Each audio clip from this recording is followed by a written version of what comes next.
So how did we get here? How did we end up in minivan land? Well, I'll tell you a story. A few years ago, a friend of the show, Russ, showcased his 2GR supercharged Toyota MR2 on the channel. Great car, a great way to transform your second generation MR2 into kind of a Lotus Evora clone, if you will.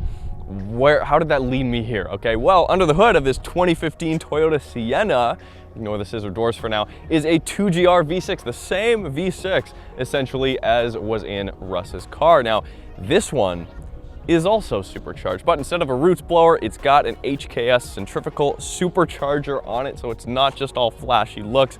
Behind me is a 2021 model, very different, not supercharged. No, this is not some concept Lexus minivan that hasn't been released yet. It does look really good. So let's go for a drive. I can't believe I find myself here today in minivan land. This is the last place I really wanted to be, but we're here now. So let's go for a drive and see how they do. You guys remember import tuner magazines from like 2000, I guess, to 2005, 6-ish? All the Hondas, every single car from my childhood memory had aftermarket scissor doors on it. So finally I get to experience it in person.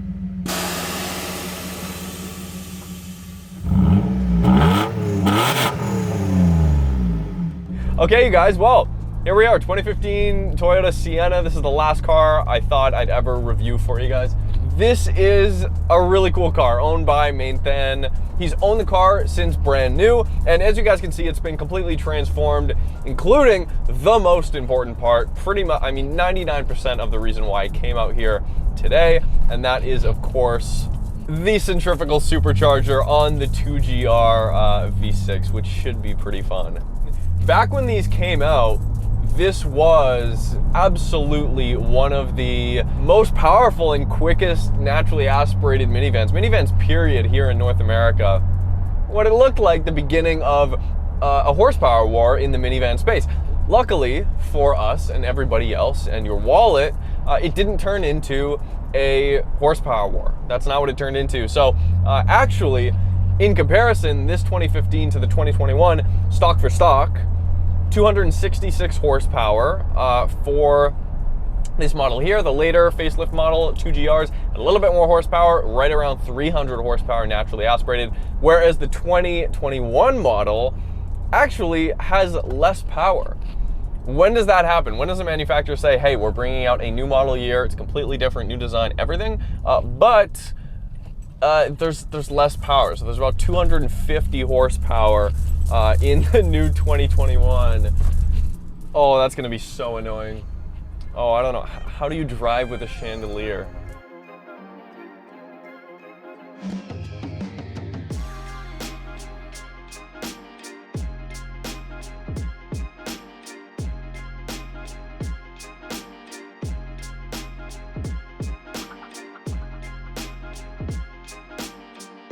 It does have curtains on here. It's, you know, it's a little bit of a VIP build, but at the same time, a bit of a sleeper because, of course, with air suspension, it gives you the best of both worlds.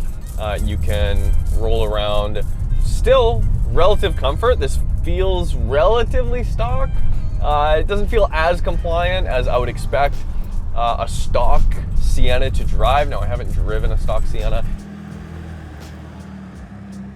There is an intercooler that is mounted on the top of the engine. So it is a top mount intercooler, very similar to what you might see, let's say, in a factory 3S GTE setup in a Caldina or something like that, or a Celica GT4. But it is here. There's a blow off. How does it drive? Took a minute to shift down there. Definitely not the quickest gearbox. Let's see if we can get it. Oh, there's Tiptronic there, all right. It's a bit of a slush box. I'd imagine the 8-speed was a lot better. There's not much of that supercharger whine, that squeal off throttle here. Oh, wow.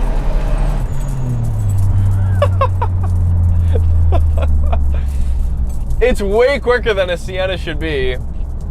I mean, that's predictable though. Wow. Wow. Yeah, enough where I have to think about the braking zone. Big differences too, just in interior here, between the 2021 and the 2015.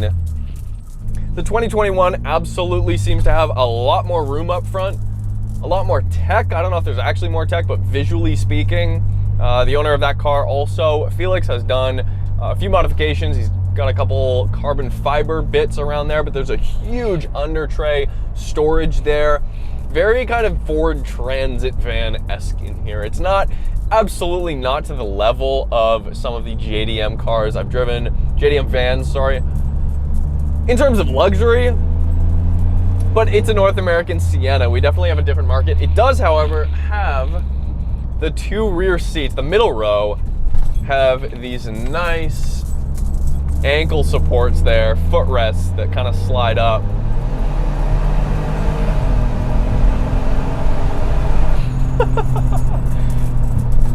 Shifts at around 6,500. It's got great torque. It's got great torque. I mean, it's quicker than a lot of modern cars that I've driven out of the box.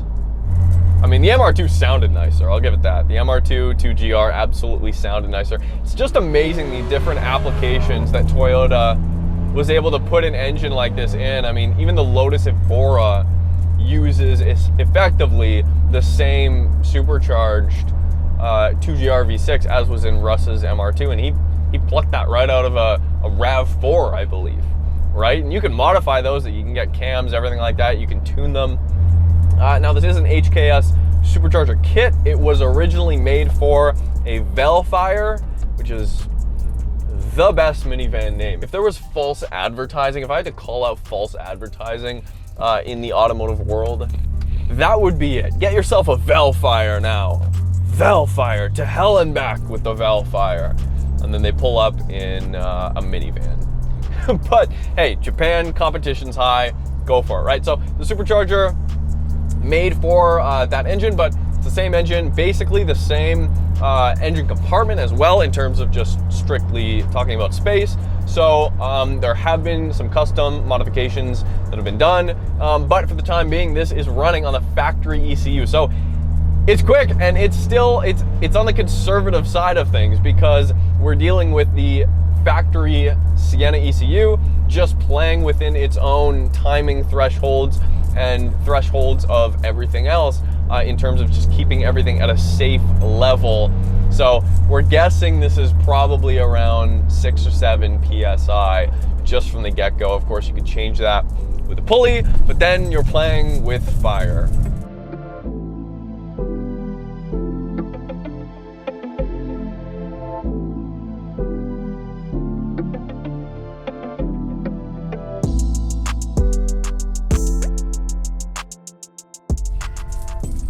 Does it rub on the turning radius?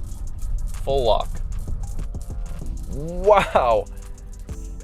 There is, I mean, the ratio on the steering rack is incredibly loose. We get a little bit of rub on the last degree of steering angle. But other than that, no rub. The fitment here is ridiculous, actually. So it took the owner a long time to dial in the fitment.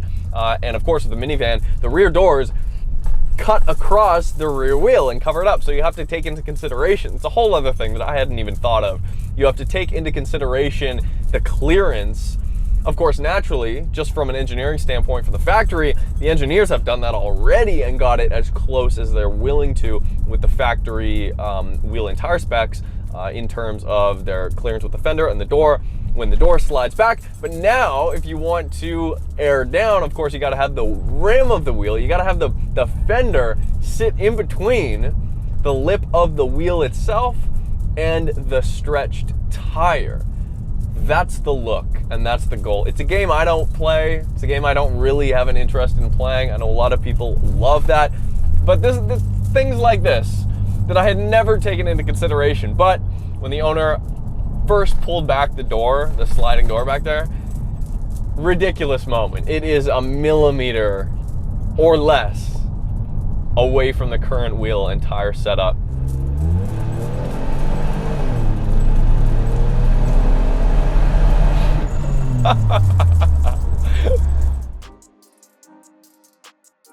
All right, shall we dive in? Shall we dive in? Let's get an owner's perspective. Myself, I don't have the responsibilities at this point in my life to warrant the purchase of a minivan, but of course a lot of you are in that situation. So I want to get into the minds of some people in the local Vancouver area who are in the van game, so to speak, and who modify these cars and love them. So what's going on, Felix? Hey, how you doing? Good. How are you, man? Hey, good. Thanks for bringing your van out. No so this is your, let's start with your car first, I guess. Sure. This is your 2021 Sienna? Yes. Why does it look like a Lexus? First question. Oh, it's just an aftermarket body kit. I ordered it from a shop in San Francisco. It's my buddy's shop, so he gave me this kit. Yeah, this is the first one in Canada. Wow, okay. So take me a little bit around it. Did you install this yourself, or? No, I have a guy installed it for me, and yeah, there's a body shop help me to do all the work. There's a guy in Las Vegas. He have the same van and same air suspension, and he give me a lot of information before I order the rims and stuff. And also I have a Toyota Hks is still working on it, and also I have a wheel fire. Out of all of the North American and JDM kind of VIP vans, I guess we could call them, which one is your favorite? I think it's my Hks. Yeah, because it's totally different than any cargo van in North America. I have a BMW X4M. I just sold it beginning of the year, and also I have a Volkswagen Corrado. I still have it. Oh wow! I was not expecting that. Yeah, Corrado. That's cool, man. Yeah. Is that modified at all? A little bit. Yeah. Yeah. So this is a newer style tail knife, and probably the first. No, yeah, this one is the first one in Canada. This style, because they just came out. A rear bumper. And not real exhaust tips. Not real, yeah, fake exhaust tips, yeah.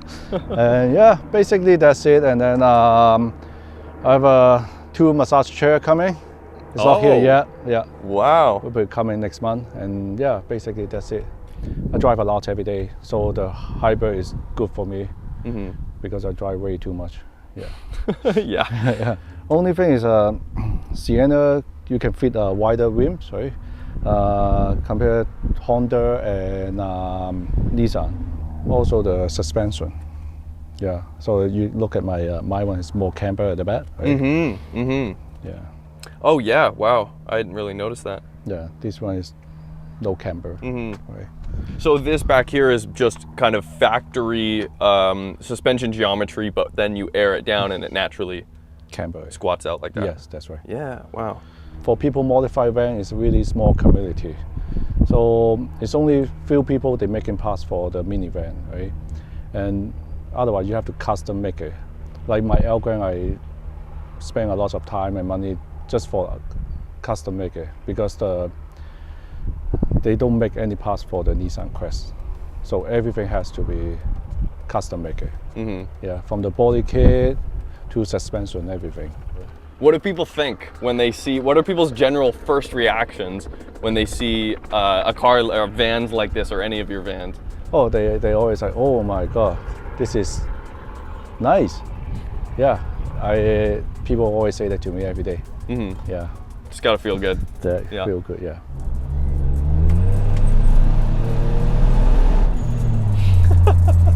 The blow off never gets old.